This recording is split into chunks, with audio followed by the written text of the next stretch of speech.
नमस्कार, city light में स्वागत है आप सभी का। मैं हूं आपके साथ श्रवण तंबोले। बुलेटिन की शुरुआत करते एक बड़ी खबर के साथ। भिलाई से बड़ी खबर, जहां डायरिया से एक महिला की मौत हो गई। रविवार रात अस्पताल में महिला को भर्ती कराया गया था। राजीव नगर खुर्सीपार के निवासी अमृत का। तो भिलाई में लगातार डायरिया का कहर देखा जा रहा, और यह इस वक्त की बड़ी खबर कि डायरिया से एक महिला की मौत हो गई।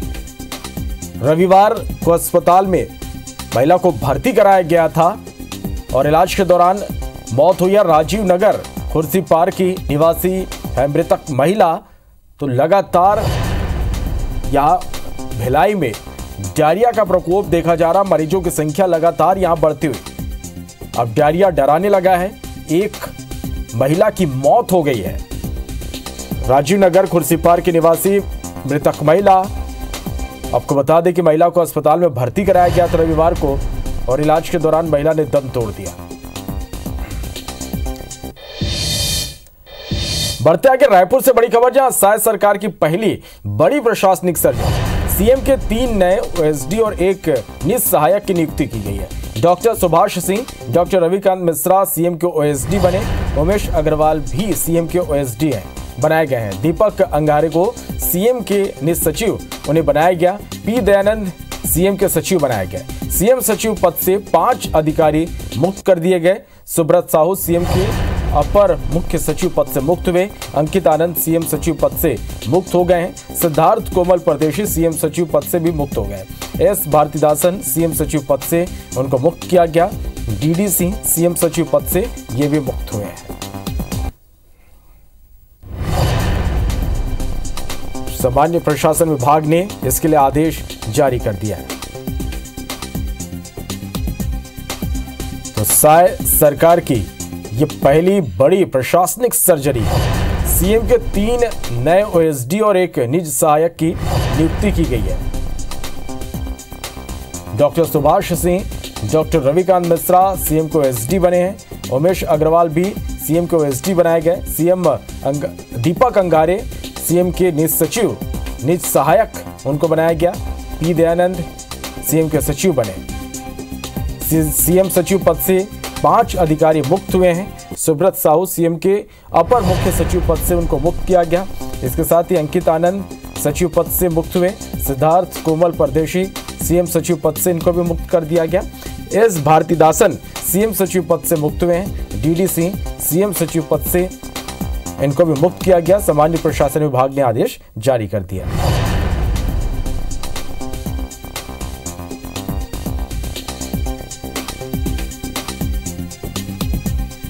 तो सामान्य प्रशासन विभाग ने इसके लिए आदेश जारी कर दिया है।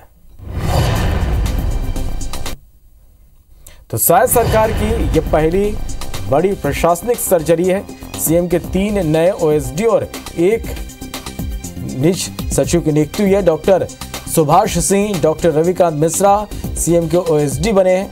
उमेश अग्रवाल भी सीएम के ओएसडी बने हैं। दीपक अंगारे सीएम के निज सहायक बनाए गए। पी दयानंद सीएम के सचिव बनाए गए। तो ये बड़ी खबर है, जहां राजेश राज हमारे संवाददाता फोन लाइन पर जुड़े। राजेश, साय सरकार की ये पहली बड़ी प्रशासनिक सर्जरी। निश्चित रूप से ये बड़ी प्रशासनिक सर्जरी है। हालांकि इसका इंतजार बहुत पहले हो रहा था। जब सरकार बनी तो ये उम्मीद की जा रही थी कि 2 से 3 दिनों के भीतर ही ये प्रशासनिक सर्जरी हो जाती, लेकिन करीब 6 दिन लग गए इस आदेश के आने के बाद। और जो सबसे चौंकाने वाला नाम है, आप जो देखेंगे कि सीएम सेक्रेटरीट से जिन बड़े अधिकारियों की छुट्टी की गई है। सुब्रत एसीएस लेवल के रैंक के वो अधिकारी थे, लेकिन जो सचिव बने हैं वो 2006 बैच के आईएएस ऑफिसर हैं, जो कंपैरेटिवली जूनियर है। एक मैसेज बहुत साफ साफ देने की कोशिश हो रही है कि बीजेपी की सरकार में जो नए और ईमानदार छवि वाले आईएएस ऑफिसर हैं, उनको प्राथमिकता, उनको तरजीह दी जा रही है। तो पी दयानंद को सीएम का सचिव बना करके उन्होंने यही संदेश दिया है साय सरकार ने कि ईमानदार छवि कंपैरेटिवली पी दयानंद एक बेदाग छवि के ऑफिसर माने जाते हैं। कभी कोई विवाद नहीं रहा है। हालांकि कांग्रेस गवर्नमेंट काल में ये लगभग साइडलाइन पे है। बहुत बड़ा काल इनका बसंत सभा के क्षेत्र में बीता। उसके बाद मंत्रालय बुला करके इनको चिकित्सा शिक्षा विभाग में दिया गया, जो कंपैरेटिवली कम इंपॉर्टेंस के पद होते हैं, वो भी थोड़ी दिन पहले। अब जाकर के इनको एक बड़ी जिम्मेदारी थाई गवर्नमेंट में मिली है और पी दयानंद को, जो 2006 बैच के IAS ऑफिसर है छत्तीसगढ़ कैडर के, उनको सचिव पद पे बनाया गया है। अभी भी इसमें 1 या 2 नियुक्तियां और हो सकती है। सीएम से सेक्रेटरी पद के लिए 2 या 3 नियुक्तियां और हो सकती है और उसके जल्द आदेश आएंगे। एक ज्वाइंट सचिव के, संयुक्त सचिव के स्तर पे एक नियुक्तियां होनी है और एक नियुक्ति सचिव स्तर पे होनी है, ऐसी प्रशासनिक हमलों में चर्चा है। जो दूसरी महत्वपूर्ण प्रशासनिक सर्जरी रहे वो ये रहे कि जितने भी सीएम सेक्रेटरीट के बड़े पदाधिकारी थे, अधिकारी थे, लगभग उन सभी की छुट्टी कर दी गई है। उसमें सबसे पहले जो नाम है वो साहू है, सुब्रत साहू ACS रैंक के अधिकारी है। उसके बाद अंकित आनंद सीएम सचिव पद पे थे, उनकी भी छुट्टी हुई। सिद्धार्थ कुमल परदेसी सीएम सचिव पद पर थे, उनको भी हटा दिया गया है। एस भारतीदासन रायपुर कलेक्टर थे, सीएम के सचिव पद पर थे, उनको भी हटाया गया है। और एक बड़ा नाम TD सिंह, वो संविदा पे थे, रिटायर हो चुके थे लेकिन अभी भी संविदा पद पर थे, उनको भी हटाया गया है। और साथ साथ में अभी जो OSD थे 5 सीएम सेक्रेटरीट में, उनको भी हटा करके वापस DAD भेज दिया गया है। तो एक बड़ा प्रशासनिक सर्जरी कह सकते हैं कि थाई गवर्नमेंट की सबसे बड़ी और सबसे पहली प्रशासनिक सर्जरी। बहुत शुक्रिया राजेश इस पूरी जानकारी के लिए। बढ़ते आगे, इंदौर की बंद पड़ी हुकुमचंद मिल के मजदूरों के लिए अच्छी खबर। हुकुमचंद मिल के मजदूरों को उनका बकाया पैसा मिलेगा। मुख्यमंत्री डॉक्टर मोहन यादव ने मजदूरों को भुगतान के लिए 464 करोड़ रुपए की राशि मंजूर कर दी है। मुख्यमंत्री के इस फैसले पर इंदौर महापौर पुष्यमित्र भार्गव ने उनका आभार जताया। मिल के सैकड़ों मजदूरों का लाखों रुपए बरसों से बकाया था और इसके लिए वो मिल प्रबंधन से लेकर कोर्ट तक अपने हक की लड़ाई लड़ रहे हैं। मुख्यमंत्री डॉक्टर मोहन यादव ने नगरीय प्रशासन विभाग की बैठक में मिल मजदूरों को राहत देने का फैसला लिया। भुगतान के लिए राशि मंजूर होने के बाद अब जल्दी उनके अकाउंट में पैसा पहुंच जाएगा। माननीय मुख्यमंत्री जी के नेतृत्व ने आज हुकुमचंद मिल की समस्या की जो आखिरी पड़ाव था उसको पार करते हुए पैसा मजदूरों के अकाउंट में ट्रांसफर करने की औपचारिक परमिशन, जो कि बाकी थी चुनाव आचार संहिता के बाद, वो दे दी है। अब मजदूरों के खाते में पैसा आने के लिए कोई रोड़ा नहीं बचा है। कांग्रेस के नए अध्यक्ष जीतू पटवारी का भोपाल में दाखिल होते ही जोरदार स्वागत हुआ। नए पुराने शहर में कांग्रेस कार्यकर्ताओं ने सैकड़ों मंच लगाकर जीतू पटवारी का स्वागत किया। इस दौरान जहांगीराबाद चौराहे पर JCB के जरिए समर्थकों ने 20 फीट की माला जीतू पटवारी को पहनाई। जीतू पटवारी के स्वागत का जायजा लिया हमारे संवाददाता नवीन सिंह ने। मध्य प्रदेश कांग्रेस के नए अध्यक्ष जीतू पटवारी का स्वागत देखिए आप तस्वीरों में।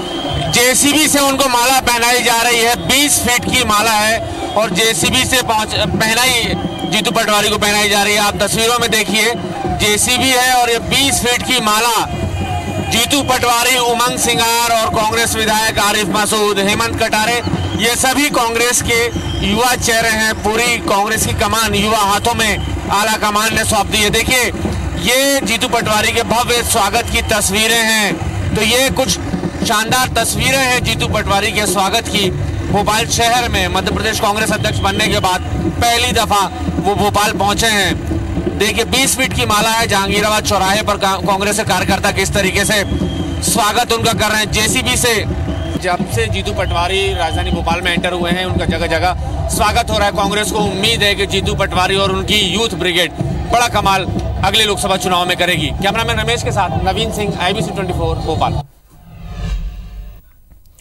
ध्वनि प्रदूषण को लेकर मुख्यमंत्री के दिए आदेश के बाद प्रशासन सख्त हो गया। इंदौर और बुरहानपुर में जिला प्रशासन लगातार धार्मिक स्थलों पर लगे साउंड सिस्टम को हटवा रहा। इंदौर जिला प्रशासन ने 45 उड़नदस्तों का गठन कर अलग अलग इलाकों में इसकी निगरानी करना शुरू कर दी। इस पर रोकथाम के लिए जिला प्रशासन के साथ पुलिस और प्रदूषण नियंत्रण बोर्ड को भी रखा गया। इधर बुरहानपुर में कलेक्टर ने सामाजिक और धार्मिक समूहों के प्रतिनिधियों की बैठक ली और साउंड सिस्टम निकालने के लिए 5 दिन का समय दिया।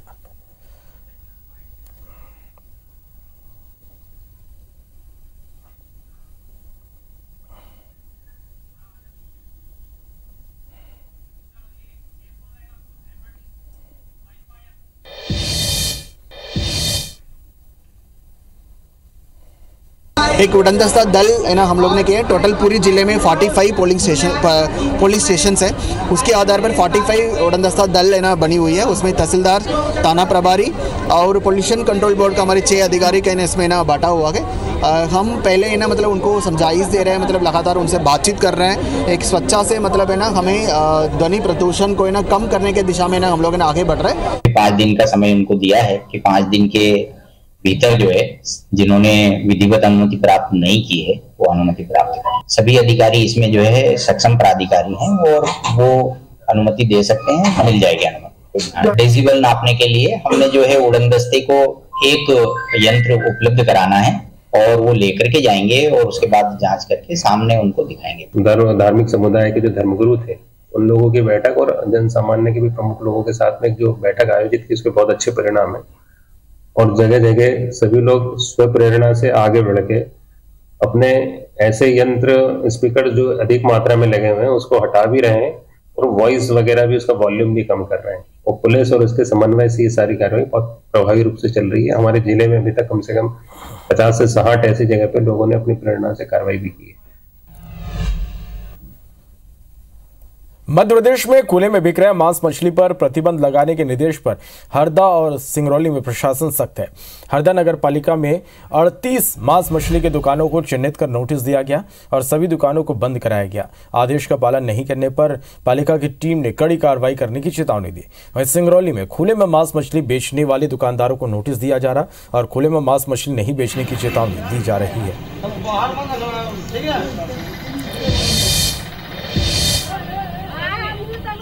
बहुत सारे व्यापारियों को नोटिस भी दिया गया है। तो शहर के शहरी क्षेत्र में जितने भी क्षेत्र हैं, मोरवा या बैडन क्षेत्र में, इन सभी जगह पर नगर निगम द्वारा आज से इस बात की शुरुआत कर रहे हैं कि अगर लोग नियमों का पालन नहीं किया तो जो भी खुले में मांस विक्रय होगा उसको जब्त करने की कार्रवाई की जाएगी और साथ ही उनके जो लाइसेंस वगैरह है वो जब्त करने की कार्रवाई की जाएगी। हमने करीब 4 दिन पूर्व इनको नोटिस दिए थे, जिसमें 38 दुकानदारों को नोटिस दिए थे, जिनमें 3 दिन के अंदर जो शासन ने एक निर्देश जारी किए उसके अनुरूप कार्रवाई करना थी। तो इसके संबंध में हमने कार्रवाई भी की है। जहाँ नगर पालिका द्वारा निश्चित स्थान है उसी स्थान पर अभी स्लॉटरिंग और ये काम किया जा रहा है। बड़ी खबर रायपुर से, जहां आईपीएल में छत्तीसगढ़ के 3 खिलाड़ी शामिल हुए। हरप्रीत सिंह भाटिया, शशांक सिंह और पंजाब किंग्स ने इन्हें खरीदा है। अजय मंडल को चेन्नई सुपर किंग्स ने खरीदा है। तो ये बड़ी खबर आप तक हम पहुंचा रहे हैं, जहां आईपीएल में छत्तीसगढ़ के अब खिलाड़ी भी शामिल हुए हैं।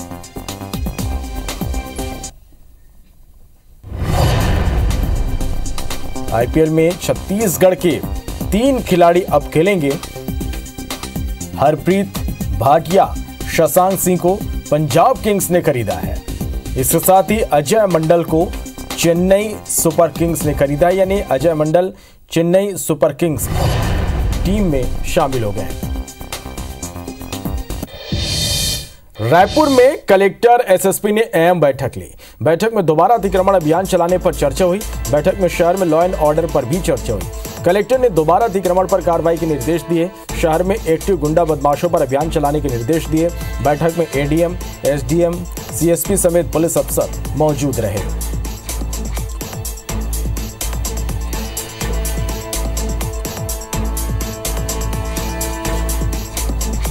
तो दोबारा अतिक्रमण पर कार्रवाई के निर्देश दिए गए। एक महत्वपूर्ण बैठक रायपुर में हुई। एक्टिव गुंडा बदमाशों पर भी अभियान चलाने के निर्देश दिए गए।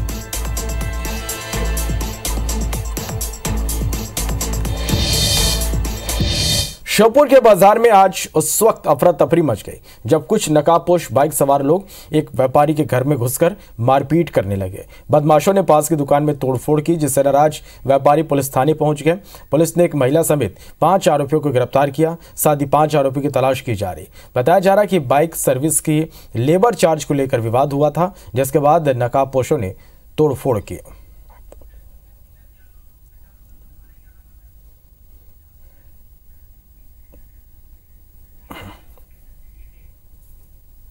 आज घर पे सुबह छोटे भाई की मोटरसाइकिल की दुकान है, उसमें वो तो तानी घर के अंदर 30-40 लोग गुंडे आए, लट भोकी मुँह पे इसका बांध के और मारने पीटने के लिए, मर्डर करने के उद्देश्य से अंदर घर में घुस गए। और ये लोग 40 से 50 लोग एकदम से हम लोग जब मेरे चाचा जी को मारने आए, चाचा जी घर पे थे नहीं। सीधे साधे व्यापारी हैं, इनके ऊपर कुछ गुंडों ने हमला कर दिया है और जबरदस्ती मारपीट करके और अंदर घर में घुस गए, औरतों को मारा, बच्चों को मारा।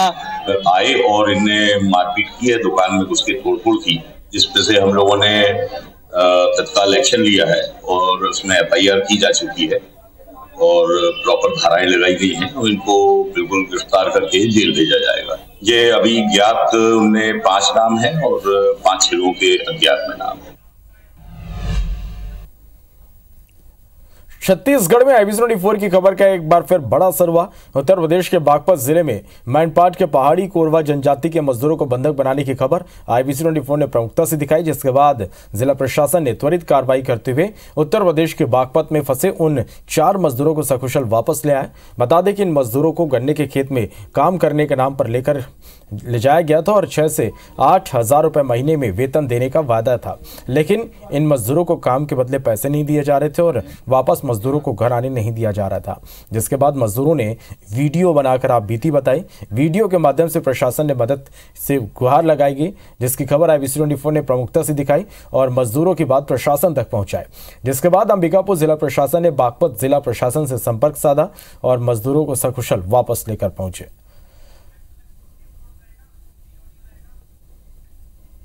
तो मैनपाट जाना चाहता हूँ, मैं यहाँ कमाने के लिए आया था दिल्ली, तो जाने भी नहीं दे रहे हैं, पैसा रुपया भी मांगते हैं तो नहीं देते हैं। मैं मैनपाट का हूँ। उत्तर प्रदेश के बागपत जिले में मैनपाट क्षेत्र के कोरवा समुदाय के मजदूरों को बंधुआ मजदूर के रूप में काम कराया जा रहा था, जिसकी खबर IBC 24 ने प्रमुखता से दिखाई थी। जिसके बाद जिला प्रशासन ने त्वरित कार्रवाई करते हुए उन 4 जो बंधुआ मजदूर थे उन्हें सकुशल वापस ले आया गया है। हमारे साथ वो मजदूर हैं, उनसे हम सीधे बात करते हैं। कैसे आप लोग क्या बोलकर ले जाया गया था आप लोगों को?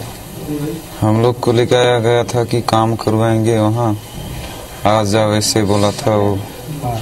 तो फिर हम चल दिए, तो फिर काम करवा रहे थे वही गन्ना का काम। आपको क्या बोलकर ले जाया गया था? आप भी सोशल मीडिया में वीडियो अपलोड किए थे। मैं मेरे को बोला था कि चलो काम करो, उधर पैसा भी अच्छा से दूंगा। हाँ। 7 महीना गुजारोगे तो। आने नहीं दिया जा रहा था क्या आप लोगों को? नहीं आने दे रहा है। क्या बोलना चाहेंगे प्रशासन को? सबको बधाई दी थी भाई, अच्छा से हम लोग को खुशल से तो लाया गया। ये 4 मजदूर को अपने घर वापसी ले आया गया है। कुंदन कुमार कलेक्टर हैं, उनसे हम सीधा बात करते हैं। सर, क्या सूचना मिली थी और किस तरीके से कार्रवाई? करीब 2 दिन पहले सूचना आई थी और सबसे पहले सूचना मेरे को IBC 24 की अभिषेक सोनी ने दिया था कि सर इस तरह की है, और वीडियो सबसे पहले उन्हीं के द्वारा भेजा गया था। उसमें वीडियो में मोबाइल नंबर मुझे नहीं मिल पा रहा था, तो फिर मोबाइल नंबर भी मुझे मिला। वहाँ से संपर्क करने पे पता चला कि किसी रोहित का नंबर है जो बागपत में है और गन्ना कटाई में काम कर रहा है पिछले 1.5 महीने से। फिर हमारी टीम ने उनको संपर्क किया, हमारे SDM साहब ने पहले फ़ोन लगाया उनको, फिर SP महोदय ने, वहाँ के SP साहब, वो दोनों बैचमेट हैं, दोनों ने फिर बात की और उसी अगले दिन का ही टिकट शाम का इनका कटनी से फिर यहाँ पे आ रहे हैं ये लोग। तो ये सूचना माननीय मुख्यमंत्री जी को भी दे दी है और उनके प्रयास से ही जिला प्रशासन और पुलिस प्रशासन ने, मैंने और SP साहब ने इन लोगों को वो रेस्क्यू करके लाया गया है। बहरहाल इन 4 मजदूरों को सकुशल वापस ले आया गया है। अब इन्हें अपने गृह ग्राम सुपलगा ले जाया जाएगा। कैमरा पर्सन दीपक गुप्ता के साथ आकाश प्रधान, IBC 24, अंबिकापुर। उज्जैन में 14 दिन पहले हुई हत्या का वीडियो वायरल हो रहा है। इस वीडियो में महिला के साथ 6 से ज्यादा लोग युवक को पीटते दिख रहे हैं। डंडे और लोहे के रॉड से युवक की जमकर पिटाई की गई, जिससे युवक की मौत हो गई। पुलिस के मुताबिक ये घटना बड़नगर में 3 दिसंबर को ही पुरानी रंजिश को लेकर एक महिला समेत 7 आरोपियों ने मिलकर हत्या की घटना के बाद 4 आरोपियों को गिरफ्तार कर लिया गया। वहीं महिला समेत 3 आरोपी फरार हैं। पुलिस का दावा है कि जल्द फरार आरोपियों को पकड़ लिया जाएगा। दतिया में IBC 24 की खबर का एक बड़ा असर हुआ। लमकना घाट से रेत के अवैध खनन की खबर दिखाए जाने के बाद खनिज विभाग की टीम ने मंगलवार को वहां दबिश देकर पनडुब्बियों को जलाकर नष्ट कर दिया। साथ ही मशीनों को जब्त करने की कार्रवाई की गई। बता दें कि लमकना, बाशड़ा समेत कई खदानों पर अवैध रूप से रेत का उत्खनन किया जा रहा था और इस मुद्दे को लेकर IBC 24 ने प्रमुखता से इस खबर को दिखाया, जिसके बाद खनिज विभाग नींद से जागा और इस कार्रवाई को अंजाम दिया गया। पूर्व में आपके चैनल द्वारा भी इस संबंध में शिकायत प्राप्त हुई थी एवं मीडिया से भी जानकारी मिली थी कि वहाँ पे रेत का अवैध उत्खनन पनडुब्बी द्वारा किया जा रहा लमकना घाट पर, तो उस पर कार्रवाई करके बोट को जब्त करके उसको जलाकर नष्ट किया गया है। आगामी समय में भी इस टाइप की कार्रवाई जहाँ भी सूचना मिलेगी उन पर की जाती रहेगी। इंडस्ट्रियल हब के रूप में तेजी से विकसित हो रहे रायगढ़ शहर में हर साल नए वाहनों की संख्या बढ़ रही है, लेकिन उस हिसाब से शहर में यातायात व्यवस्थाएं नहीं है। शहर में वाहनों की संख्या पर नजर डालें तो हर साल 7,000 से अधिक नए वाहन का रजिस्ट्रेशन हो रहा, जबकि जिले का यह आंकड़ा 25,000 के पार है। अप्रैल 2023 से लेकर नवंबर 2023 के बीच 8 महीने में 19,000 नए वाहनों का रजिस्ट्रेशन हुआ। इस अनुपात में शहर में गाड़ियों के लिए व्यवस्थित पार्किंग की जगह नहीं है। यातायात विभाग भी गाड़ियों की बढ़ती संख्या के अनुरूप सड़कें चौड़ी नहीं होने और पार्किंग की कमी की बात स्वीकार कर रहा। हालांकि विभागीय अधिकारियों का कहना है कि शहर को अलग अलग सेक्टर में बांटकर यातायात व्यवस्थित करने का प्रयास किया जा रहा है। कहीं पर भी चले जाइए, जहाँ जहाँ भी मुख्य बाजार है, जहाँ लोग जाते हैं, शॉपिंग करने जाते हैं, घर का सामान लेने जाते हैं, हर जगह बुरा हाल है। सारी दुकानों के आगे गाड़ियां खड़ी रहती हैं, किसी को भी आते जाते बनता नहीं है। पूरी हालत जो है शहर की पूरी बदहाल है। लोगों को गाड़ी लेने से पहले पार्किंग की व्यवस्था सुनिश्चित करनी चाहिए कि पार्किंग वो सुनिश्चित कर लें। रोड पे गाड़ी खड़ा कर देना गलत है। यही चीजें लोगों को अनाउंस करके बताते भी हैं कि आप रोड पे गाड़ियां पार्क ना करें।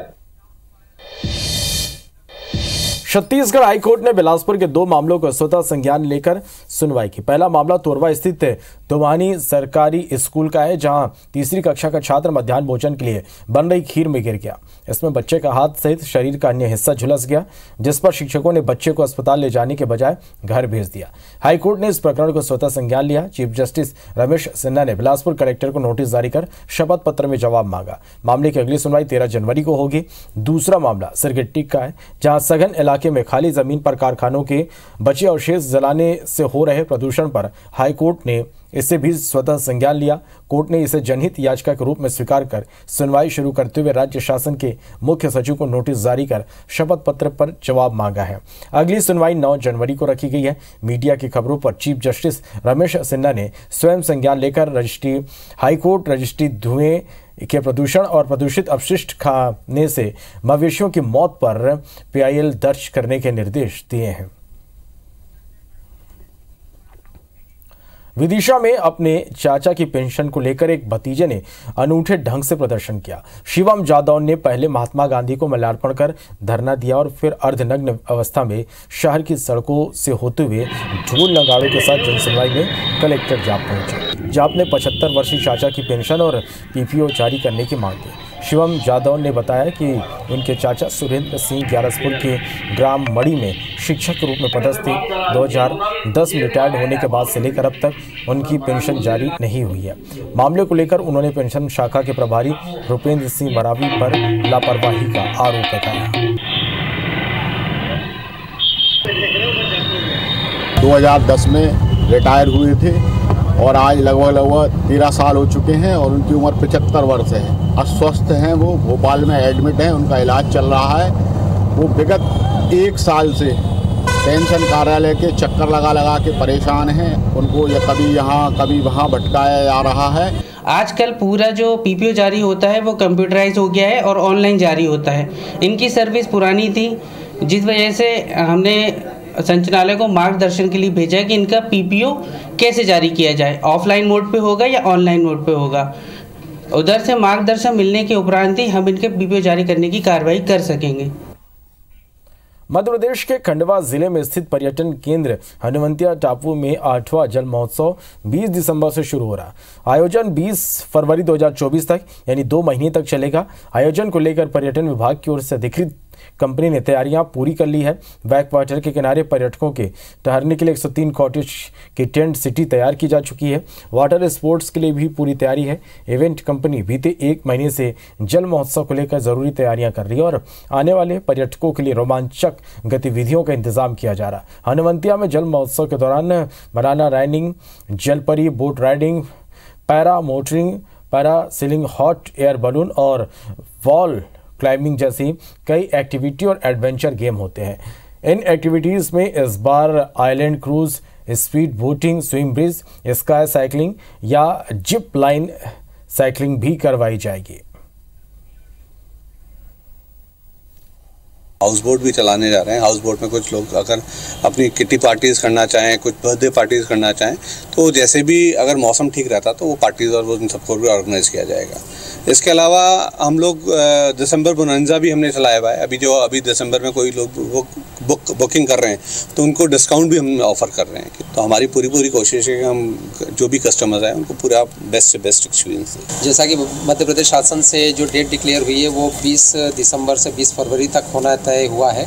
तो कार्यक्रम के संचालन के लिए जो प्रशासन की तरफ से मदद चाहिए रहती है वो एजेंसी वाले यहाँ पर आए थे और उनको प्रशासन द्वारा क्या क्या मदद दी जाएंगी उन सब के लिए उनको आश्वासन दिया गया है। खंडवा जिले को ओंकारेश्वर में दुनिया का सबसे बड़ा तैरता हुआ सोलर पावर प्लांट बनाया जा रहा। MNRR की ultra mega renewable energy power parks योजना के तहत इस 600 मेगावाट की परियोजना का कार्य 2 चरणों में किया जा रहा है, जिसमें से 278 मेगावाट के प्रथम चरण का काम मार्च 2024 तक पूरा करने का लक्ष्य रखा गया है। कलेक्टर ने बताया कि सोलर फ्लोटिंग प्लांट का कार्य तेजी से जारी है और आगामी मार्च माह तक इसे पूरा करने का लक्ष्य रखा गया है। परियोजना को लेकर समय समय पर उच्च अधिकारियों द्वारा इसका निरीक्षण कर समीक्षा की जा रही है।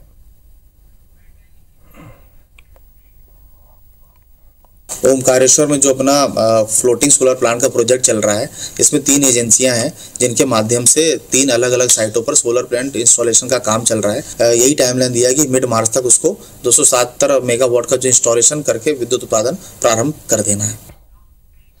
रायपुर के संतोषी नगर इलाके में सड़क हादसे से लगातार हो रही मौत के विरोध में स्थानीय रहवासियों और श्री प्रयास एजुकेशन संस्था के बच्चों ने क्षेत्रीय विधायक बृजमोहन अग्रवाल और एसएसपी प्रशांत अग्रवाल को ज्ञापन सौंपा, जिसमें स्थानीय रहवासियों ने मांग की कि बस्तर जाने और आने वाले भारी वाहनों के शॉर्टकट रास्ते से चोरी छिपे रिहायशी बस्ती से जाने पर तत्काल प्रतिबंध लगाया जाए। स्थानीय रहवासियों के मुताबिक बस्तर जाने वाले भारी वाहन हाईवे का रास्ता न अपनाकर शॉर्टकट रास्ता अपनाते हैं, जो संतोषी नगर जैसे भीड़ भाड़ वाले रिहायशी इलाकों में चोरी छिपे घुस जाते हैं और पुलिस के डर से जल्दी रास्ता क्रॉस करने के लिए काफी तेजी से वाहन चलाते हैं, जिससे लगातार सड़क हादसे हो रहे। रविवार को भी देवपुरी निवासी एक महिला अपने पति के साथ बाइक से घर जा रही थी, जिससे एक तेज रफ्तार ट्रक ने अपनी चपेट में ले लिया था, जिससे उसकी मौत हो गई। इससे पहले भी सड़क हादसों में कई लोग अपनी जान गंवा चुके हैं।